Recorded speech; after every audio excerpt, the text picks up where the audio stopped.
একে সত্য, রজ আর তমস। সত্যগুণ কি? সত্যগুণের প্রভাবে মানুষ মর্যাদা ও জ্ঞানের প্রতি আসক্ত হয়, আর কি সেজন্য গর্ববোধ করে। হরে কৃষ্ণা। আমরা এখানে যারা এসেছি সত্যকে জানার জন্য, ভগবানকে জানার জন্য, নিজেকে জানার জন্য। আমরা কোন গুণে আছি? কোন গুণে? সত্য গুণে আছি। আমাদের চেতনাটা সত্য গুণে অধিষ্ঠিত হয়েছে। হরিবল। তাই ভগবানকে জানার জন্য করছে ভক্তি হয়েছে। ঠিক আছে? তাহলে কোন গুণে আছে আমরা? সত্য গুণ। ভগবানকে জানার জন্য, ভগবান সেবার জন্য, যেটা হোক সত্য গুণ। বলছে যে সাধারণত কবি, দার্শনিক, চিন্তাবিদ, বিজ্ঞানীগণ এ শ্রেণীর অন্তর্গত, সত্য গুণের অন্তর্গত। কারা কারা? সাধারণ কবি, দার্শনিক, চিন্তাবিদ। দার্শনিক কাকে বলেন? যাচ্ছে না। চিন্তাবিদ যাচ্ছে না, হতে গেলে আরো ক্লাস বড় হয়ে যাবে। তারা সকলের চেয়ে নিজেদের জ্ঞানী ও শ্রেষ্ঠ মনে করে। কারা? কবিরা, তারপরে দার্শনিকরা, চিন্তাবিদরা, বিজ্ঞানীরা নিজেকে কি মনে করে? জ্ঞানী বা শ্রেষ্ঠ মনে করে। ভাবে আমি অমুক বিশ্ববিদ্যালয়ের সবচেয়ে সম্মানিত শিক্ষক, আমি বিশ্বের শ্রেষ্ঠ দার্শনিক, এখানেই তাদের সুখ। তাই না? মায়ের সুখ কোথায়? সন্তান যেন ভালো থাকে। অনেক আমরা দেখেছি যে মা সন্তানকে শিক্ষা দিচ্ছে, যেমন তার সন্তান গালি দেয়, এজন্য মা তাকে শিক্ষা দিচ্ছে। গালি দিয়ে বলছে তুই এ বলিস কেন? বুঝাতে পারিনি, তাই না? হ্যাঁ, গালি দিয়ে বলছে তুই এ বলিস কেন, এ বলবি শিক্ষা। হ্যাঁ, মা নিজেকে বড় মনে করছে, সে গালি দিয়ে গালি থামাচ্ছে। কবে সম্ভব? গালি দিয়ে কখনো গালি থামানো সম্ভব নয়। পিতা সিগারেট খায়, সে সিগারেট খাওয়া বন্ধ করতে ছেলে সম্ভব? নিজে আচার্য ধর্ম অপরকে শেখায়।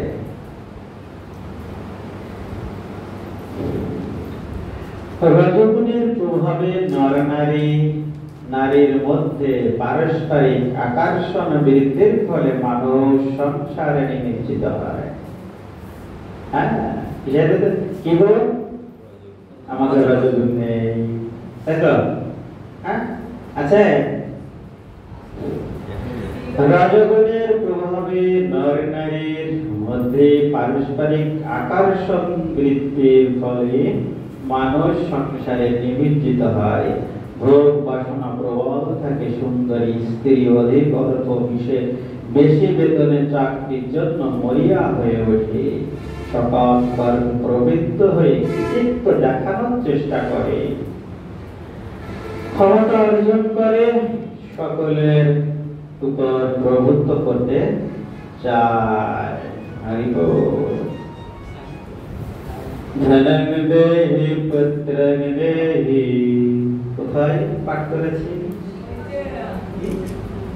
হরি বল।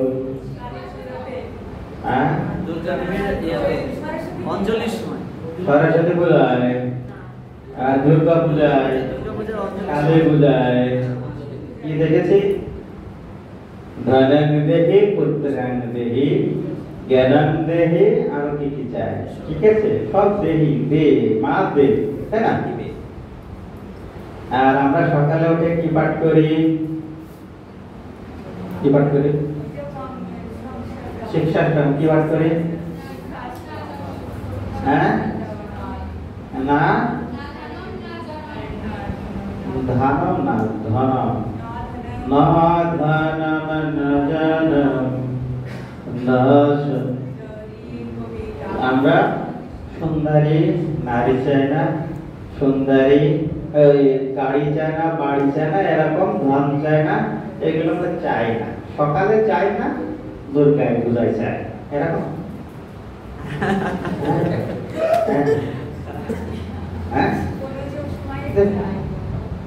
কারণ এই সাধুরা চায় না কেন এ বলতে পারবেন? এতক্ষণ ক্লাসের পরে এই চায় না কেন? না ধান না কি জনম জনম জনম না সুন্দরী, তাই না? ধন চাই না, জন্ম চাই না, তাই না? পুত্র চাই না, সুন্দরী নারী চাই না, রমণী চাই না, এটা বলি না আমরা। সাধুটা বলে কেন? আবার ইরাই আবার যাচ্ছে দুর্গা পুজোতে ধনান্দেহি পুত্রেন্দেহি, তাই না? এক জায়গায় চায়, এক জায়গায় চায় না, তাহলে এটা কি হলো? কি হলো? মিশ্র। এটা আমাদের কিন্তু কেন চায় না? ন ধন ন জন, এটা কেন? কারণ কি?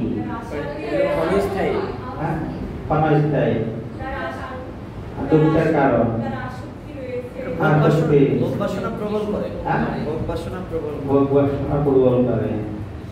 কারণ আমরা তো ভোগের জন্যই বিবেচিত হয়েছি, আমরা ভোগ করতে চেয়েছি, তাই দুঃখালয় জগতে এসেছি, ঠিক না? তা আমি কি আরো ধন জন চেয়ে কি আমি আরো দুঃখ চাই? চাই না। তাই এরা প্রভু ক্ষমা করে দাও, আমি তো ভুল করে ভোগ বাসনা করে ফেলেছি, তাই আমি আর এসব চাই না, তুমি যা করো। এটা সে বিনয়। আর রাজা কি করছে? ধনন্দেহি পুত্রেন্দেহি, তাই না? ধন চাচ্ছে, পুত্র চাচ্ছে, ঠিক আছে? এইগুলো সবই সে চেয়ে দিচ্ছে। কারণ কি? ধন যখন চাবো তখন কি হবে?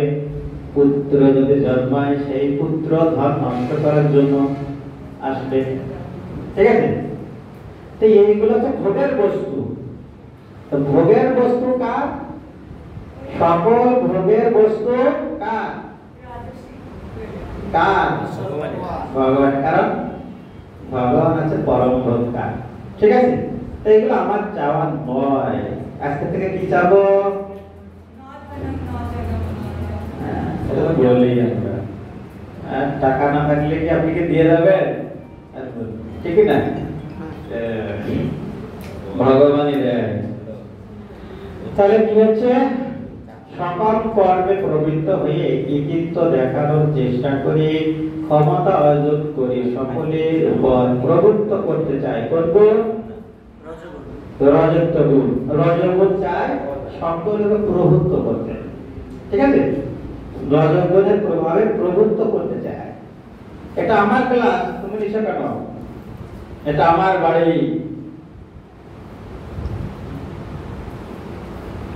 তামাগুণের প্রভাব। আবার রজগুণ হবে এরকম বলে, এটা তোমার বাপের বাড়ির কারণে, এটা শ্বশুরের বাড়ি। যে বলতে ওনারা কিন্তু ওর বাপের বাড়ি না, ঠিক আছে? হ্যাঁ, এরকম হয় না? হ্যাঁ, শাশুড়ি বলে, শাশুড়ির বাড়ি বাপের বাড়ি। তো এরকম যারা এগুলো রজগুণের প্রভাব, তমগুণের প্রভাব কেমন?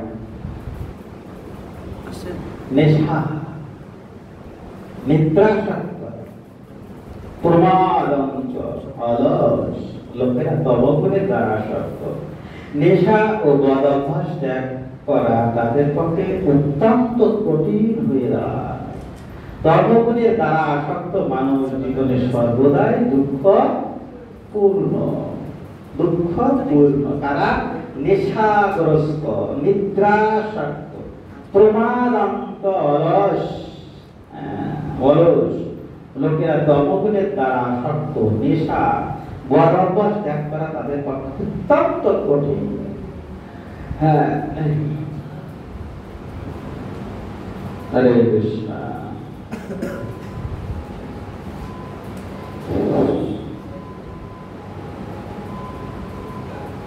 হ্যাঁ, সিগারেট। হ্যাঁ, তমগুণ আমরা বুঝতে পারলাম নেশাগ্রস্ত। নেশা কি করে? আমরা ইস্পাতে এসেছে কয়টা শব্দ? চারটি। নেশা কি করে? নেশা তপস্যা নষ্ট করে, তপস্যাকে নষ্ট করে দেয়। তিন গুণের আরো কিছু প্রভাব দেখবো এবার আমরা দুচক্ষু মেলিয়া দেখিব। প্রভাব সত্যগুণ, রজগুণ আর তমগুণ। দৃষ্টি না, প্রথম কর্মের প্রেরণা, কর্ম সাধনকালে প্রাপ্ত আনন্দ সত্যগুণ। কর্ম সাধনকালে প্রাপ্ত আনন্দ হয় কর্ম সাধনকালে। আর আসক্তি যার লক্ষ্য, কি হয়? রজগুণ, আসক্তি, লক্ষ্য জায়গার আসক্তি। তাৎক্ষণিক ফল, তমগুণের ফল তাড়াতাড়ি হয়, তমগুণের ফল তাড়াতাড়ি হয়। ঠিক আছে? আর রজগুণ মাঝামাঝি, আর সত্যগুণ দীর্ঘ।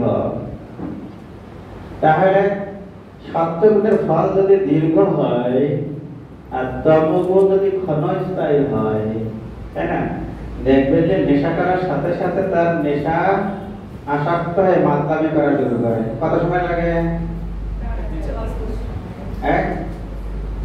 আর এত ভগবানকে ডাকি, ভগবানকে আমরা চোখে দেখে না, এরকম হয় না? অনেক দীর্ঘ। ঠিক আছে? ঠিক সত্যগুণের ফল স্থায়ী। হ্যাঁ, তমগুণ আছে, সবার ঘুম আসে, আলস্য তমগুণ বৃদ্ধি পেয়ে গেছে। হরে কৃষ্ণ। যেহেতু আমরা সংজ্ঞাগুলো জেনে গেছি, পার্থক্যগুলো আমরা পেয়ে যাবো, তাই একটি দেখালাম। সত্য, রজ, তমগুণ যথাক্রমে সোনা, রূপা ও লোহার শিকলের তুলনায়, তাই না? হ্যাঁ, একটা সোনার শিকল, একটা রূপার শিকল, লোহার শিকল। আপনারা কোনটা নেবেন? হ্যাঁ, সোনার শিকল। আচ্ছা, একটা সোনার দড়িতে যদি ঝুলায় গলায় দেয়, মরবে মানুষ? হ্যাঁ, মরবে না। আর যদি লোহার যদি হয়, লোহার মরবে। উদ্দেশ্য কি? সোনার দড়ি, রূপার দড়ি আর লোহার দড়ি। উদ্দেশ্য কি? মরি, যদি মরিও তাও সোনার দড়িতে মরবো।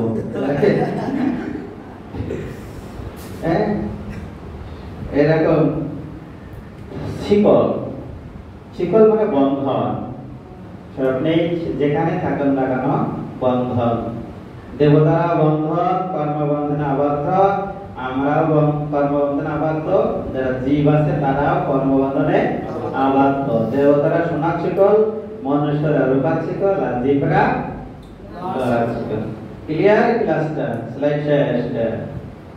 সোনার শিকলে আবদ্ধ কয়েদি যদি নিজেকে রূপা বা লোহার শিকলে আবদ্ধ কয়েদি যে শ্রেষ্ঠ জ্ঞান করে, তবে তার নিঃসন মূর্খতা। কারণ কি? যেখানে যদি সোনা দিয়ে থাকে, আপনি যদি ভিতরে থাকে, আনন্দ উপভোগ করা যাবে না। হ্যাঁ, আর যদি লোহা হয়, মৃত্যু আপনার কানে যদি সকল গহনা করে যদি মৃত্যুবরণ করে, আর যদি সাধারণ ভাবে যদি সাধারণ বস্ত্র করে মৃত্যুবরণ করে, কোন সুখ আছে? আছে? বন্ধন লোহার শিকল হোক, সোনার শিকল হোক, আর রূপার শিকল একই। বোঝা গেল? হরে কৃষ্ণ। সোনার শিকল সে যে বন্ধন, সে ভাবছে না। ঠিক তোমার সাত্বিক মানুষ যদি রাজস্বিক তামাশিকে যে নিজেকে শ্রেষ্ঠ জ্ঞান করে, তবে তার মূর্খতা ছাড়া কিছুই নয়।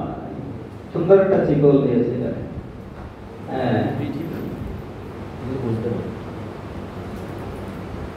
চলে যাব মূল বিষয়। হরে কৃষ্ণ। কর্ম, কর্মফল, কর্মবন্ধন। কর্ম, কর্মফল আর কর্মবন্ধন।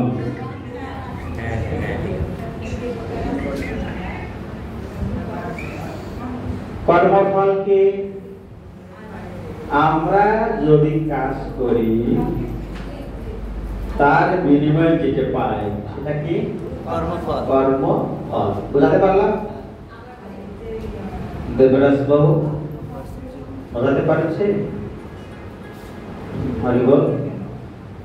আমরা প্রয়োজনের কথা বলবো, অপ্রয়োজনে মোবাইল অফ রাখবো। কি হচ্ছে? কর্মফল। আমরা যেটা কর্ম করি তার বিনিময়ে যেটা পাই সেটা হচ্ছে কর্মফল। তাহলে কর্ম বুঝলাম, কর্মফল বুঝলাম। বন্ধনটা কি? কর্মের যে বন্ধন। ঠিক আছে? দেখা যাক বাস্তব জীবনে আমরা এমনিতেই দেখি কোনো না কোনো কর্মে প্রত্যেকেই নিয়োজিত, এবং তাৎক্ষণিকভাবে হোক বা কিছুকাল পরে সবাই ফল লাভ করার জন্যই কর্ম করে। যেমন চাকরিরত ব্যক্তি 1 মাস পর তার কর্মফল স্বরূপ বেতন লাভ করে, দিনমজুর তার কর্ম শেষে তার সাথে সাথে বা কিছুদিন পরে তার পারিশ্রমিক লাভ করে। সুতরাং এই জগতে প্রত্যেক কর্মেরই ফল থাকে। ফল ছাড়া কেউ কর্ম করতে চায় না। এমন কেউ আছে যে বিনিময়ে কোনো কিছু না দিলে আপনার কাজ করে দিবে? আছে এরকম কেউ? আছে? করে দিবে। অবশ্যই কর্মের ফলস্বরূপ তাকে কিছু না কিছু দিতেই হয়, অর্থাৎ কর্মফল সবাই কাম্য। অন্যদিকে জেনে হোক বা না জেনে হোক, যদি কেউ কোনো কিছু ভুল করে কিংবা কোনো অপরাধ করে তবে তাকেও তা মাসুল দিতে হয়, শাস্তি পেতে হয়। যদিও এক্ষেত্রে কর্ম সম্পাদক তার ফল পেতে অনিচ্ছুক হতে পারে, কিন্তু এড়াতে কেউ পারে না। শর্ত সম্পাদনকারী তার ফল পেতে শত চেষ্টা করেও সে কর্মফল এড়াতে পারে না, যদি ব্যবস্থাপনা যথাযথ হয়। সুতরাং ভালো কর্মের ফল যেমন ভালো করি লাভ করতে চাই, তেমনি খারাপ কর্মের ফল আমরা এড়াতে পারি না। কোনো না কোনো ভাবে এটা জগতের নিয়ম। ঠিক আছে?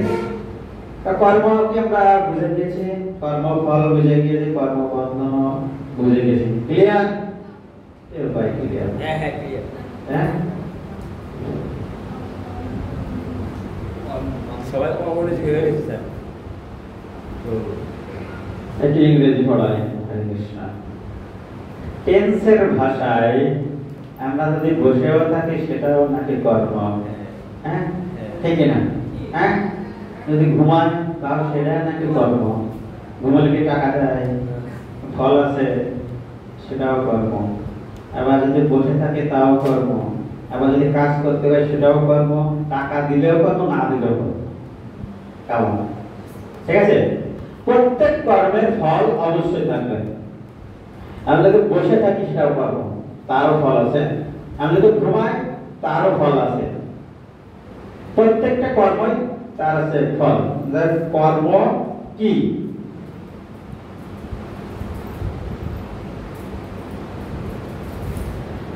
আমরা এখন যে ক্লাসে আছি এটা একটা কর্ম।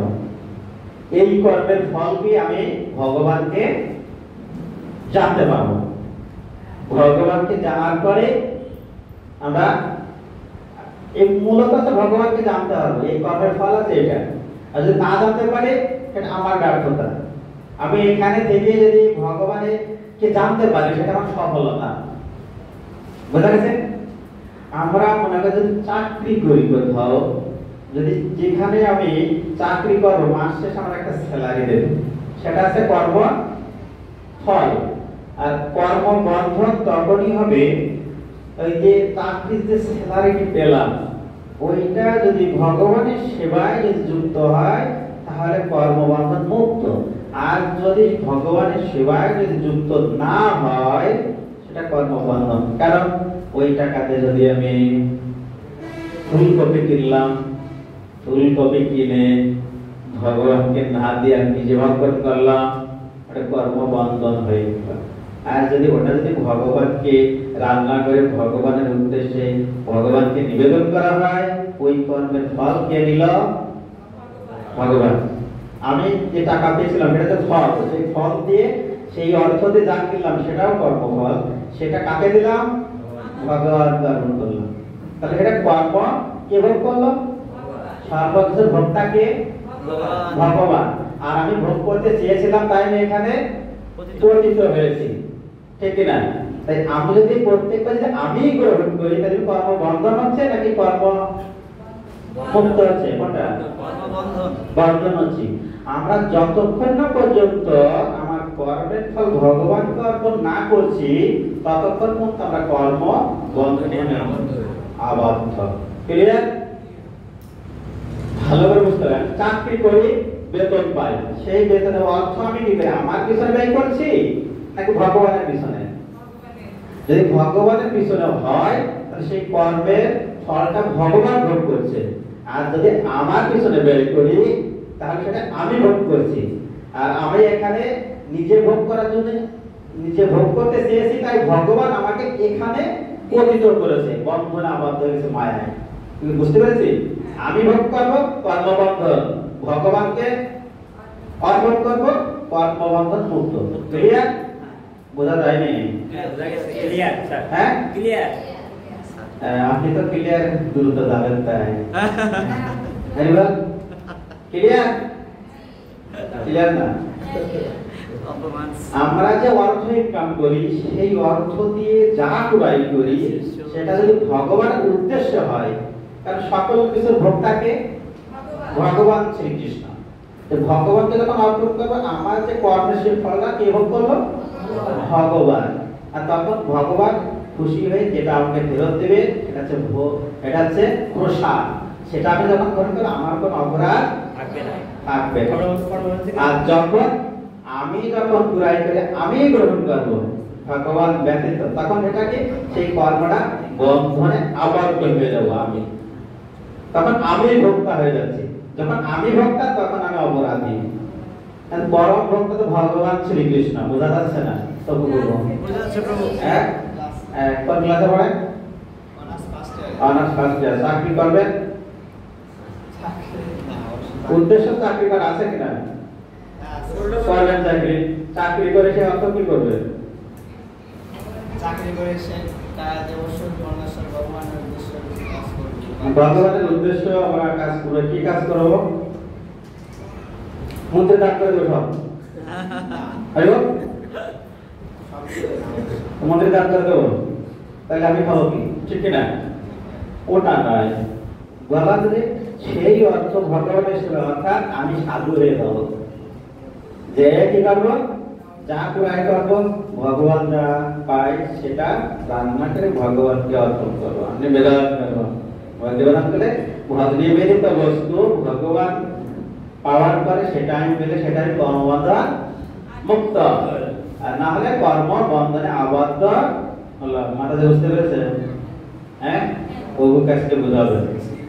হ্যাঁ, হরে কৃষ্ণ।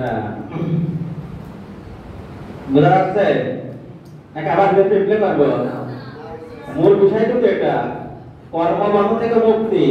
গীতায়ও তাই, ভাগবতমে তাই, সবকিছুতেই এটা একটা মূল, কর্মবন্ধন থেকে মুক্তি। গীতার মূল হচ্ছে কর্মবন্ধন থেকে মুক্তি। আমি সেটাই বোঝাচ্ছি। যতক্ষণ পর্যন্ত ভগবানের উদ্দেশ্যে কোনো কিছু না হচ্ছে এটা হচ্ছে কর্মবন্ধন। বুঝতে পারলাম? আচ্ছা, এটাই বাস্তব সত্য নয় কি? যে ছাত্রটি ক্লাসে প্রথম স্থান অধিকার করেছে সে বিগত এক বছরে খুব ভালোভাবে পড়াশোনা করেছে, আর যে ফেল করেছে সে ভালো পড়াশোনা করে, এটা তো সত্য। তেমন যে ব্যক্তি বড় কোনো ডিগ্রি অর্জন করেছেন তিনি অনেক পড়াশোনা করেছেন। আবার এটিও তো সত্য যে ছাত্রটি খুব মনোযোগী সহকারে পড়াশোনা করেছে, সে নির্ঘাত ভালো ফল করবে। যে বাজে, সে আড্ডা করেছে, সময় নষ্ট করেছে, সে ফেল করবে। তাই প্রবাদ আছে, যেমন কর্ম তেমন ফল। ঠিক আছে? অনেক স্কুল পালিয়েছে, রবীন্দ্রনাথ হতে পারেনি। রবীন্দ্রনাথ জীবনে কোনদিন ক্লাস করেনি, স্কুল পলায় চলে যেত। তা সে তার লেখাপড়া আবার পড়ায় ডিগ্রি দেওয়া হয়, খালি বিসিএস না, পিএইচডি। ঠিক আছে? তাই অনেক স্কুল পালিয়েছে, কিন্তু রবীন্দ্রনাথ হতে পারেনি। আমি স্কুল পালিয়েছি। ঠিক আছে? আপনারা পালিয়েছেন? স্কুল পালিয়েছেন? হরে কৃষ্ণ। আমার দলে আছে লোক। হরে কৃষ্ণ।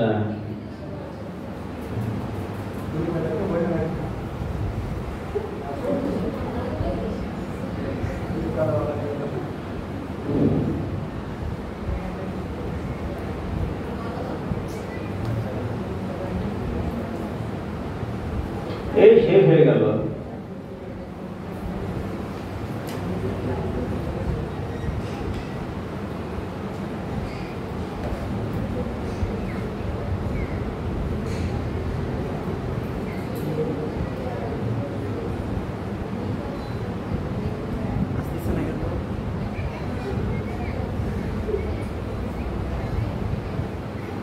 এটা তো হয়ে গেছে।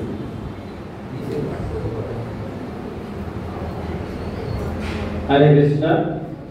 যদি তাই হয়ে থাকে, তাহলে আমাদের স্বীকার করতে হবে যে আমাদের সবারই পূর্বজন্ম ছিল। তা না হলে সবাই এক অবস্থানে, এক পরিবেশে, একই ভাবে জন্মগ্রহণ করত। হরে কৃষ্ণ।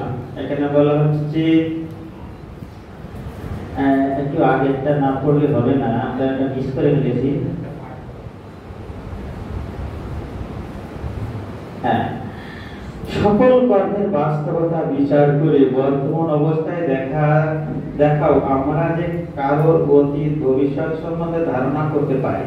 যে লোকের ফাঁসি হচ্ছে, যদি পারি যে সে কোনো গুরুতর অপরাধ করেছে, আর যিনি পুরস্কৃত হচ্ছে তিনি মহৎ কাজ করেছে। বর্তমান অবস্থা নিঃসন্দেহে আমাদের অতীত কর্মের ফল এবং বর্তমান কর্মের ফলের উপর নির্ভর করছে আমাদের পরকাল, অতীত, বর্তমান ও ভবিষ্যৎকে। তাই আমরা কেউ অস্বীকার করতে পারি না। দেখা যাক করি কিনা। যদি তাই হয়ে থাকে, তাহলে আমাদের স্বীকার করতেই হবে যে আমাদের পূর্বজন্ম ছিল। স্বীকার করি? হ্যাঁ, করি। আমরা এখানে এসে তাই করি। এর আগে ছোট্ট শিশু মারা গিয়েছে, 12 দিন বয়স মারা গিয়েছে। সে কি কোনো অপরাধ আছে? হ্যাঁ, আছে। যদি সেই মার কাছে যে পড়েন, বলেন তোমার শিশু মারা গেছে 12 দিন বছর বয়সে, তোমার শিশুর অপরাধ আছে, বলতে পারবেন? সাহস আছে কারণ? না। হ্যাঁ, খবরদার বলবেন না। কারণ কিছু বলা আছে যে সত্য কিন্তু অপ্রিয়। অপ্রিয় সত্য কাউকে বলা উচিত নয়। ঠিক আছে? যে শিশু জন্মের পরে মৃত্যুবরণ করছে, তারও অপরাধ আছে। হয়তোবা সে কোনো জন্মে ছোট্ট শিশু তার ছিল, সে গলা টিপে হত্যা করেছে, বা হত্যার কারণ ছিল, তাই সে এই জন্মে সে মৃত্যু শিশু হয়েও জন্ম মৃত্যুবরণ করেছে।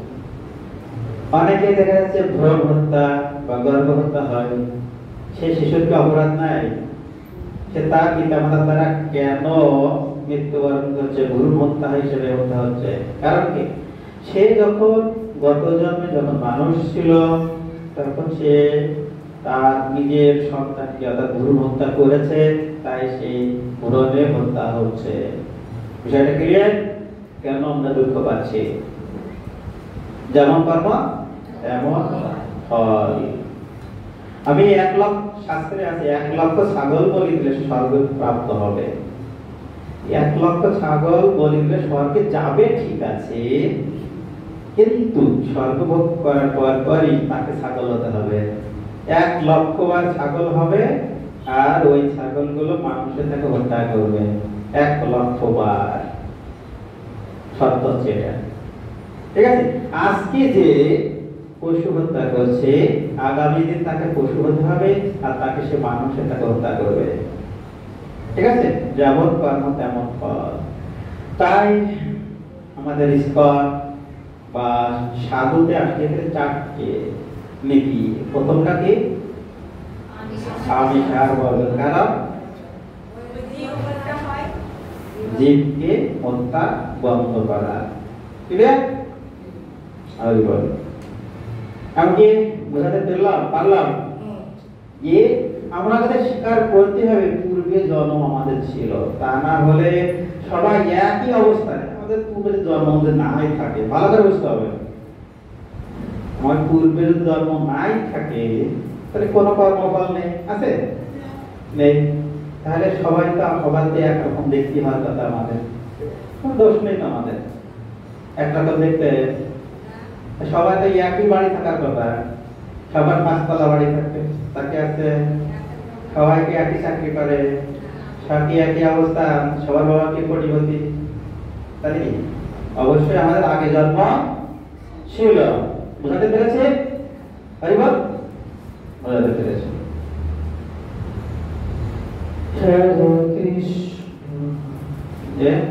আবার বর্তমান জীবনে এমন অনেক কর্মই করি যা সমস্ত ফল বিভিন্ন কারণে আমাদের ভোগ করতে হয়।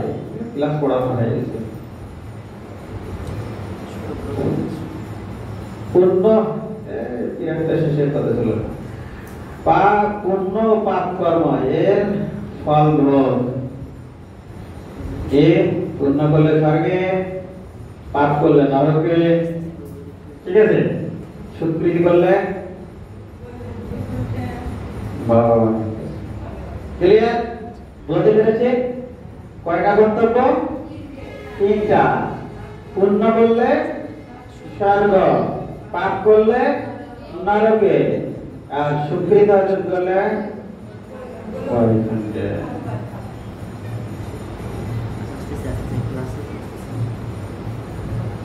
কর্মবন্ধন আগেই বুঝিয়ে ফেলেছে।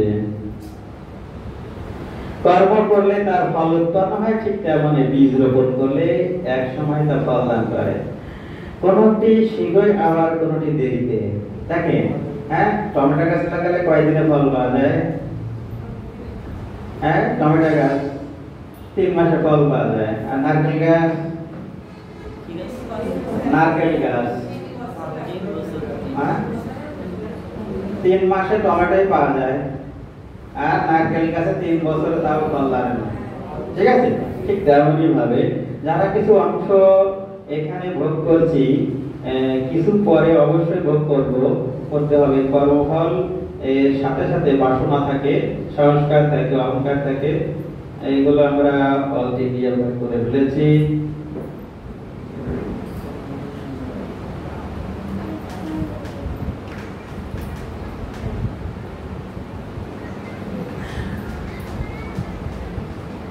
ওটা পরীক্ষায় নেই। হ্যাঁ, এই কৃষ্ণ, চলে আসছি আমরা। হ্যাঁ, যেটি ঠিক ফু দিয়ে ঘোড়া সারানোর ব্যর্থ চেষ্টা মতোই, তা উপলব্ধি করে আইনস্টাইন বলেছিলেন অনেক কিছু ইংরেজি, তা বাংলা, জড়বুদ্ধির দ্বারা সৃষ্টি সমস্যা সেই একই বুদ্ধির দ্বারা সমাধান করা সম্ভব নয়। কি বলছেন? জড়বুদ্ধির দ্বারা সৃষ্ট সমস্যা সেই একই বুদ্ধির দ্বারা সমাধান করা সম্ভব নয়। বোঝা যায়? বোঝা যায়? যায় না। আমি বলতে কাজ বোঝা যায়, তাহলে কিন্তু বুঝিনি। দেখেন, আমরা যখন পিঠা তৈরি করি না, যে সাজদে তৈরি করি, সেই সাজদে কি আবার নষ্ট খাওয়া যায়? যায়? বোঝা যায়? আমরা যা খাই আবার সেটাকে আবার ত্যাগ করা যায় মুখ দিয়ে, এবার বোঝা যাচ্ছে না? তাই বলতেছে ওই জায়গায় জড় বুদ্ধির দ্বারা শ্রেষ্ঠ কোন সমস্যা তা সেই বুদ্ধির দ্বারা সমাধান করা সম্ভব নয়। বোঝা যাচ্ছে? এই জন্য প্রয়োজন পারমার্থিক সমাধানের। হ্যাঁ, অর্জুনের মতো সমস্ত কর্মকাল ভগবান শ্রীকৃষ্ণের অর্পণ পূর্বক তার প্রীতি বিধান ও সেবা করার মাধ্যমে অনায়াসে এই সংসার চক্র থেকে মুক্ত হওয়া যায়। কিসের মাধ্যমে কর্মকাণ্ড মুক্ত হয়? লাস্টে লাইন ভগবান শ্রীকৃষ্ণকে অর্পণ পূর্বক তার প্রীতি বিধান ও সেবা করার মাধ্যমে অনায়াসে সংসার চক্র অর্থাৎ কর্মবন্ধন থেকে মুক্ত হওয়া যায়। ভগবান শ্রীকৃষ্ণের সাথে আত্মসমর্পণ করে তার সেবা যুক্ত হয় কর্মবন্ধন থেকে মুক্তি একমাত্র সমাধান। ঠিক আছে? আমি যেভাবে পাপ করেছি আবার সেই কাজ করে সেটা সমাধান করা কখনো সম্ভব নয়। বুঝাতে পারলাম? চলে গেলাম। তা আমি আগেই বলে দিয়েছি যে স্বর্গ নরক, তাই না, সকাম কর্মের দ্বারা পুণ্য কর্মের দ্বারা স্বর্গ হয়। ঠিক আছে? স্বর্গের থেকে পুনর্জন্ম হয় বা নরকে যায়। হ্যাঁ, ওই যে পুণ্য করলে কি হবে? স্বর্গ। স্বর্গ থেকে কোথায় যাবে? পুনর্জন্ম। কোথায় যাবে পুনর্জন্ম? নরক। পুনর্জন্মের পরে নরকে যেতে পারে। স্বর্গের থেকে পুণ্য কর্ম করে স্বর্গে গেলে সেটা আবার পুনর্জন্মে নরকে যেতে হয়। আবার পাপ কর্ম করলে নরকে যেতে হয়। ঠিক আছে? নরক থেকে পুনর্জন্ম হয়ে মর্তে দেয় আর স্বর্গের থেকে মর্তে দেয়। বুঝা যায়নি? কিভাবে দেখাবো? স্বর্গ থেকে পুনর্জন্ম, আবার পাপ করলে নরকে, নরক থেকে পুনর্জন্ম। নরকের থেকে পুনর্জন্ম হয়, স্বর্গের থেকে আসলে পুনর্জন্ম হয়। আসল কথা দেখায় মর্ত্যলোকে। ঠিক আছে? বোঝা যায়নি? বোঝা গেছে? হ্যাঁ, পুণ্য কর্ম করলে স্বর্গে যাবে, স্বর্গের থেকে আবার আবর্তিত হয়ে পুনর্জন্ম আসবে। পাপ করলে নরক থাকবে, নরকের থেকে আবার পুনর্জন্মে আসবে। ঠিক আছে? গন্তব্য পুনর্জন্মের মাধ্যমে মধ্যে। বোঝা যায়নি? বোঝা যায়নি? হ্যাঁ, যায়নি? এরও যে এত সুন্দর করে বোঝানো রয়েছে। আমি পুণ্য করলাম, করার পরে কোথায় যাবো? স্বর্গের থেকে কোথায় যাবো? পুনর্জন্ম হবে। আর ওই বছর পাপ করলাম, কোথায় যাবো? নরকে। নরকের থেকে কোথায় যাবো? পুনর্জন্ম। পুনর্জন্ম কোথায় হয়? মর্ত্যলোকে। বোঝা যাচ্ছে না? আর ওই সকাম কর্ম করলে কোথায় যাবো? সকাম কর্ম দুই প্রকার, একটা আছে পাপ কর্ম, একটা আছে পুণ্য কর্ম। পাপ করলে নরকে, পাপ করলে নরকে, পুণ্য করলে স্বর্গে। স্বর্গের থেকে পুনর্জন্ম, নরকের থেকে পুনর্জন্ম। পুনর্জন্ম মর্ত্যলোকে। ঠিক আছে? আর ওই যে মাঝখানে একটা ভক্তি যোগ, ওই যে ভগবান শ্রীকৃষ্ণের সাথে যুক্ত করলে কি হবে? এইগুলো আর হবে না। কোথায় চলে যাবে? ভক্তি যোগ করলে ভগবানের কাছে। ক্লিয়ার? বাবু বুঝা গেছে? আগে বুঝতে পারলাম না, দ্বিতীয়বার বুঝতে, তৃতীয়বার। হ্যাঁ, ছবি দিলে লাগবে তো? ছবি দিলে না? অলরেডি তোলা অনেক মজা ক্লাস। এই যে যতটুকু বোঝালাম, এই পেজে যতটুকু বোঝালাম, বুঝতে বহুত সময় লাগবে। পাবেন না পরে সে আমার কার্সার পায় না কেন? এখানে কালো করে দেখতে পাচ্ছি না।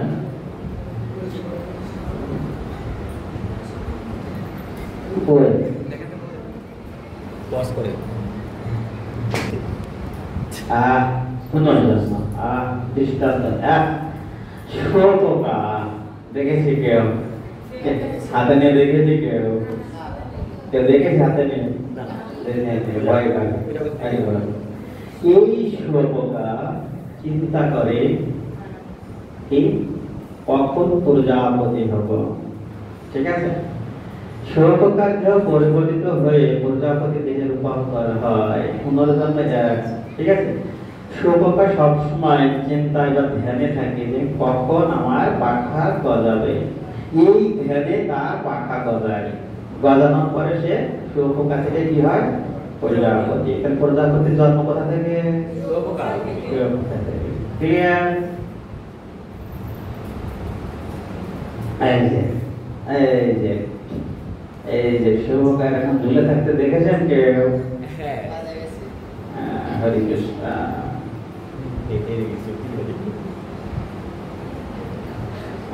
প্রশ্ন প্রশ্ন প্রশ্ন প্রশ্ন প্রশ্ন বলছি প্রভু গেছে আবার। গেছে? দৃষ্টান্ত 2 আর দেখবো না।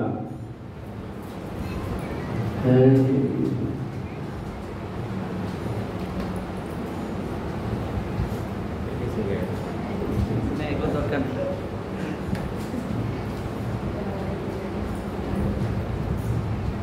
নোবেল বিজয়ী বিখ্যাত আরমান হেস জন্মান্তরে বাস্তবতা সম্বন্ধে লিখেছেন।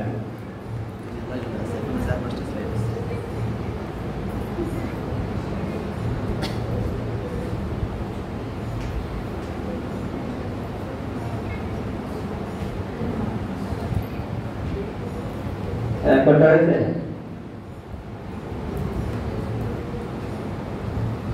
একচল্লিশ মিনিট।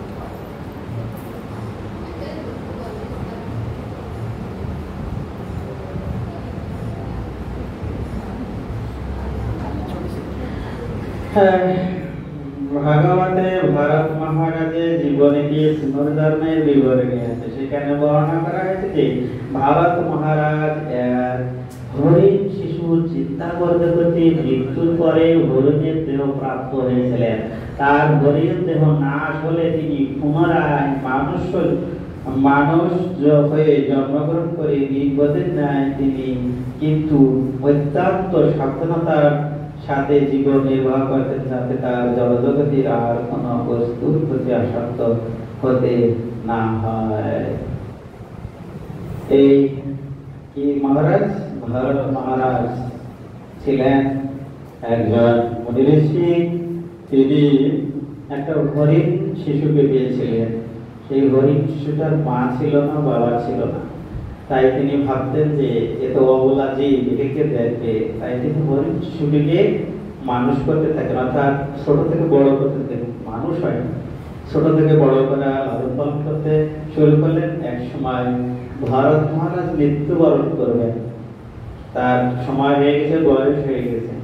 তখন তিনি ভাবতে লাগলেন, আমি যদি মৃত্যুবরণ করি হরিণ শিশুটার কি হবে? বোঝা যাচ্ছে? এই চিন্তা করতে করতে তিনি মৃত্যুবরণ করেন। তখন তার হরিণ হয়ে জন্মগ্রহণ হল। বোঝা গেল? হরিণ হয়ে তিনি তো সাধু ছিলেন, মুনি ঋষি ছিলেন, তাই আশ্রমের আশেপাশে ঘুরতেন।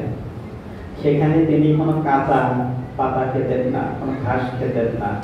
হ্যাঁ, ওই না কাঁচা বলতে গাছের থেকে কোনো পাতা ছিঁড়ে খেতেন না। গাছের থেকে পাতা পড়ে গেলে সেই পাতা তিনি খেতেন। হ্যাঁ, কারণ তিনি ছিলেন ঋষি। তিনি বুঝতে পারতেন কেন আমার হরিণ জন্ম হয়েছে। এই হরিণের থেকে যখন মনুষ্য জন্ম যখন ফিরে আসে, তখন তার কথা স্মরণে ছিল, আমি মনুষ্য ছিলাম, সেখান থেকে হরিণ হয়েছিলাম, কারণ হরিণ শব্দের প্রতি আমার আসক্তি ছিল। তারপরে যখন মানুষ আবার হয়, তখন তিনি আর কাউকের প্রতি আসক্ত তারা ছিল না, একদম নিরাসক্তের মতো আচরণ করতেন।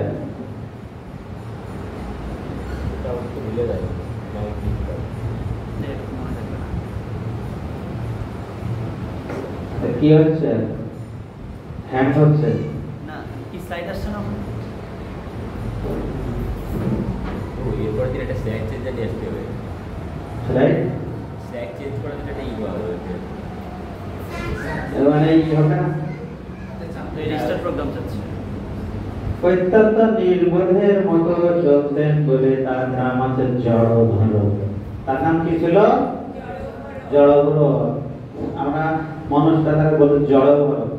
চলতো, চলে কি চলে না, আস্তে আস্তে ধীর চলতেন। এই জন্য কোনো পোকামাকড় যেন তার পায়ের তলে পিষে মারা না যায়। ঠিক আছে? কিন্তু মানুষ তাকে ভাবত জড়ভরত।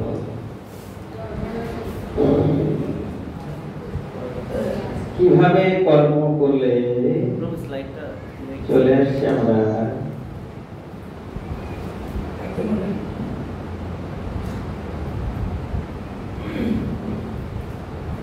কয়টা চলে যাবে না জানেন? 30টা। আর প্রশ্ন নিয়ে আসেন না, পরীক্ষার সময় নেই। কিভাবে কর্ম করলে কর্মবন্ধন মুক্ত হওয়া যায়, ফিনিশ ক্লাস। ঠিক আছে? ভগবত গীতায় ভগবান শ্রীকৃষ্ণ 3 ধরনের কর্মের কথা বলেছেন। শাস্ত্র বিহিত কর্ম সকাম কর্ম, অকর্ম শাস্ত্র বন্ধন মুক্ত কর্ম, আর বিকর্ম শাস্ত্র নির্দেশিত কর্ম। তাহলে কর্ম কয় প্রকার? কি কি? কর্ম, অকর্ম, বিকর্ম। তাহলে কর্ম সকাম কর্ম, আর অকর্ম শাস্ত্রের নির্দেশিত কর্ম, আর বিকর্ম শাস্ত্রের বিপরীত কর্ম। শাস্ত্রে যা বলেছে তার উপরে, অর্থাৎ কর্ম সকাম কর্ম আর অকর্ম ভগবানের সেবা, ভগবানের উদ্দেশ্যে কর্ম, আর বিকর্ম পাপ কর্ম। ঠিক আছে? পাপ কর্ম হচ্ছে বিকর্ম। কর্ম হচ্ছে সকর্ম, যে কর্মের মাধ্যমে বন্ধন হবে, আর অকর্ম ভগবানের সেবা, তাতে কর্মের বন্ধন হবে না। আর বিকর্ম মানে পাপ কর্ম, যার শাস্তি আছে বা নরক ভোগ হয়। ঠিক আছে? কর্ম, অকর্ম আর বিকর্ম। কর্ম আমরা যা এখন করছি এটা কর্ম, আমরা কিছু চাই করি এটা কর্ম, কিন্তু সেই কর্মটা যদি ভগবানের উদ্দেশ্যে হয় সেই কর্মটা হয়ে যাবে অকর্ম। আর শাস্ত্রে যা আছে তা না করে যদি তার বিপরীত করি তাহলে সেটা হচ্ছে বিকর্ম বা পাপ কর্ম। ইন্দ্র বুঝতে পারেনি, বোঝা গেছে? বোঝা যায়? হ্যাঁ, আমরা পড়াই টিউশনি করি, এটা হচ্ছে কর্ম।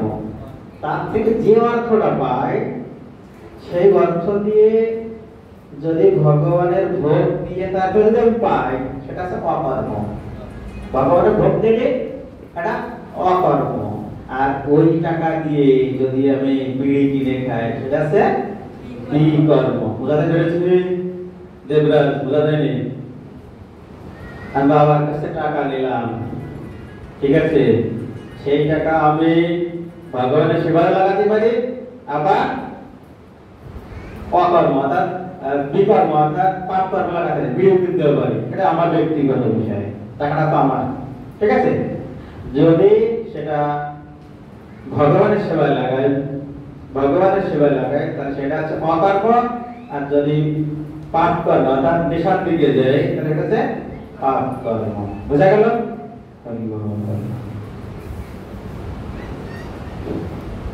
তো বন্ধ খুলে নেই, খুলে নেই। তাহলে কি হবে? ওই যে সমাধান দিয়ে দিচ্ছে, ক্লাস করে বুদ্ধি পেয়ে গেছে। হরে কৃষ্ণ। উনি তো কর্মবন্ধ থেকে মুক্ত হয়ে গেল। হ্যাঁ, 75 পরে পরীক্ষা। হ্যাঁ, দুঃখ 3 প্রকার। এত সময় পরে পড়ার পরে এখন দুঃখ 3 প্রকার আছে। এটাই আছে আপনার, ইয়াটাই আছে। ওই তো তাই বলছি, পড়ে ভালা হয়ে গেছে, সেইটা আবার আসছে। এটা পড়ে মুখস্থ হয়ে গেছে, সবার ছবি আছে সবার কাছে।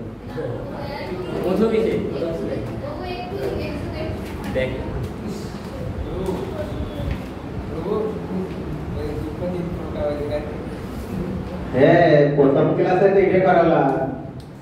প্রথম সেলাই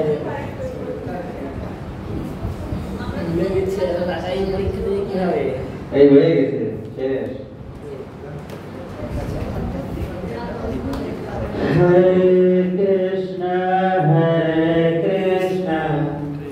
কৃষ্ণ কৃষ্ণ হরে হরে, হরে রাম রাম हरे कृष्ण कृष्ण कृष्ण